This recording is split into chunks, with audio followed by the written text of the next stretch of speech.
Yeah, it does. Yeah. It's a passive grade. All about very passive. So I don't know how you're going to make him laugh in differential equations or applied math, because those are not really laughing classes. But we should get extra credit in here if you can make him laugh till he's crying. How about just laugh in general? He doesn't have those kind of emotions. Crying emotion. He's never been programmed. I walk around and ask people these questions. I asked Dr. Roberts, does something ever make her laugh really hard? And she's not really. And I asked one of the other faculty members, I asked them all, do you listen to music? What kind of music? I didn't ask them, did you listen to music? I asked, what kind of music do you listen to? Everyone in here had an answer. There was one faculty member who said, I don't listen to music. What? My friend doesn't listen. And I must have just stood there in he doesn't listen to music. Like music at all. He doesn't listen to any music. It's not that he doesn't listen to it, he doesn't like music at all. That was my He doesn't question. like it. I asked him, the next question was, do you not like music? And he said, it's not that I will turn it off if someone else has it on. Yeah. And I walked it, and he must have saw the shock registering on my face, because I just can't imagine someone not listening to anything. He says it doesn't really make sense to listen to No, I don't know. So that's a final exam question in here to guess who that is. I'm gonna guess it. Okay, fundamental theorem of arithmetic. Any positive integer can be expressed as a product of primes, and that's uniquely up to permutations. I don't think it's phrased this way in your book. I think he tried to say it in your book, but basically that you can rotate around the primes any order that you want. So it's unique up to order of permutations.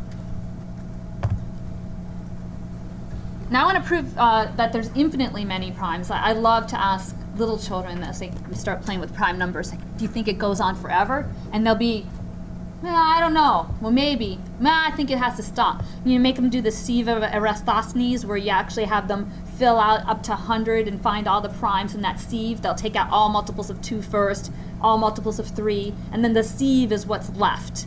And that turns out to be the primes from 1 to 100. We should actually do that in here. But then I ask them, like, if we did this up to 200, do you think you'd get more or less? Do you think it would keep going?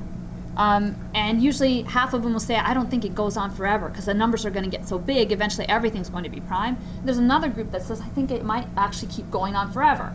The answer is, of course, that it goes on forever. There's actually infinitely number of primes. And you prove this by contradiction. It's really a simple proof. Assume, on the contrary, that there are finitely many primes. Then I can list them all. There might be 10 million of them, but I can actually say, this is the first one, this is the second one, and there is going to be a last one. So I'm going to label the last one Pn. And I'm going to define little n to be the product of all of these primes. Well, I'm going to take the next integer up from n. N might be a beast of a number, but n plus 1 is a little bit worse because it's one more. And by the fundamental theorem of arithmetic, which you just saw in the previous slide, there's going to be a prime that divides this n plus 1, because every number has a prime that divides it. But pi must also divide n, because n was the product of all of them. So pi is a common factor of n and n plus 1. But that's impossible. Jess already proved that that's not true. You did prove it, right? Did you do your homework? Is she gonna lie right now? She nodded her head yes. So we just proved that the common divisor, greatest common divisor of n and n plus 1 is 1. So it's impossible that n and n plus 1 have another common factor that's bigger than 1. That means that our assumption was false. Our assumption that there's a finite number of primes is false, and there's actually an infinite number of primes.